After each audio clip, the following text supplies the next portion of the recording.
जानिए हर सच की कहानी दिनेश ठक्कर की जुबान आपके अपने नेशनल न्यूज इंडिया पर। हकीकत छिप नहीं सकती बनावट के उसूलों से, और खुशबू कभी आ नहीं सकती कागज के फूलों से। तो सत्य में बजते हमेशा सत्य की विजय हुई है, हो रही और होती रहेगी।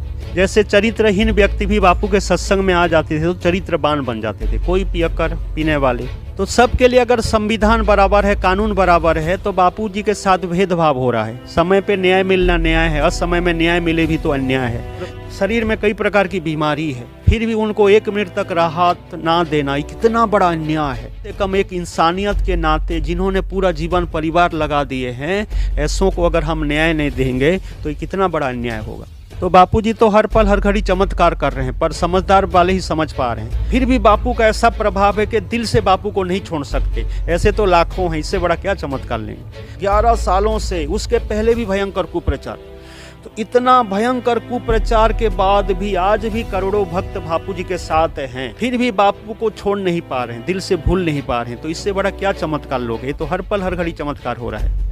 तो धर्म संस्कृति की रक्षा हेतु, लोगों के कल्याण हेतु बापू जी का शीघ्र अतिशीघ्र आना अत्यंत जरूरी है। क्योंकि कहते हैं ना, हकीकत छिप नहीं सकती बनावट के उसूलों से, और खुशबू कभी आ नहीं सकती कागज के फूलों से। तो कहते हैं जो सच्चाई है, जो सत्य के राह पर चलते हैं ना, उनका प्रभाव पड़ता ही है।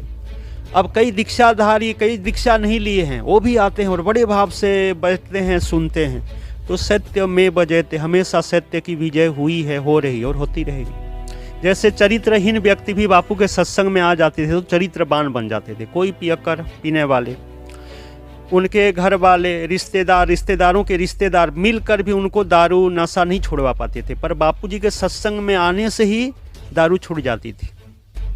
तो कहने का मतलब है सत्य का प्रभाव पड़ता ही, और जैसे सूर्य आते ही अंधेरा रहता ही नहीं है, उसी प्रकार हमारे बापू निर्मल निर्दोष सूर्य के नाई चमक रहे हैं।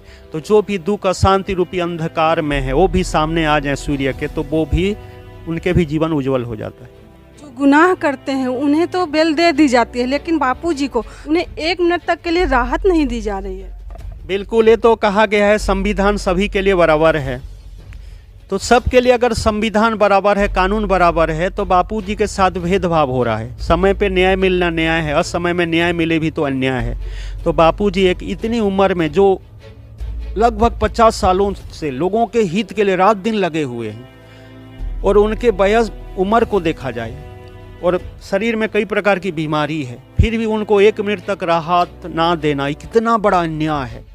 तो इतिहास कभी किसी को छोड़ता नहीं है। तो इतिहास जब पन्ना पलट पलट के पूछेगा तो क्या जवाब देंगे। तो कहने का मतलब है, जिनके कारण करोड़ लोग कह रहे हैं कि बापू के कारण हमारा जीवन सुधर गया, सवर गया, इतने अनगिनत सत्संग हैं, आगे अनगिनत लोगों का कल्याण करेंगे। तो कम से कम एक इंसानियत के नाते जिन्होंने पूरा जीवन परिवार लगा दिए हैं, ऐसों को अगर हम न्याय नहीं देंगे तो ये कितना बड़ा अन्याय होगा। लोग बोलते हैं संत श्री आसाराम जी बापूजी कब करेंगे चमत्कार। तो बापूजी तो हर पल हर घड़ी चमत्कार कर रहे हैं, पर समझदार वाले ही समझ पा रहे हैं। अब देखो, कई बोल सकते हैं कि बापू क्यों चमत्कार नहीं कर रहे हैं। तो अब देखिए, कोई कहे तो बोल सकते हैं खड़े होकर के, कईयों का बापू क्या चमत्कार नहीं कर रहे हैं। जैसे अगर कोई कह दे बापूजी को छोड़ दो, देवता लोग कह दें कि बापूजी को छोड़ दो, स्वयं बापू बोलें कि दूसरे नहीं मिलते क्या, मेरे पीछे लगे हो, मुझे छोड़ो, और खुद हम भी एड़ी चोटी दम लगाएं बापू को छोड़ने के लिए, फिर भी बापू का ऐसा प्रभाव है कि दिल से बापू को नहीं छोड़ सकते। ऐसे तो लाखों हैं, इससे बड़ा क्या चमत्कार लेंगे। और कहने का मतलब, जब भी किसी संत सदगुरु के ऊपर आरोप लगा है तो बस गिने चुने ही बचे थे। अब इतना लगातार 11 सालों से, उसके पहले भी भयंकर कुप्रचार, तो इतना भयंकर कुप्रचार के बाद भी आज भी करोड़ों भक्त बापू जी के साथ हैं। किसी को कोई जबरदस्ती नहीं है, पूरा खुले मैदान है, फिर भी बापू को छोड़ नहीं पा रहे हैं, दिल से भूल नहीं पा रहे हैं। तो इससे बड़ा क्या चमत्कार लोग हैं। तो हर पल हर घड़ी चमत्कार हो रहा है। क्यों जरूरी है संत श्री आसाराम जी बापूजी की रिहाई।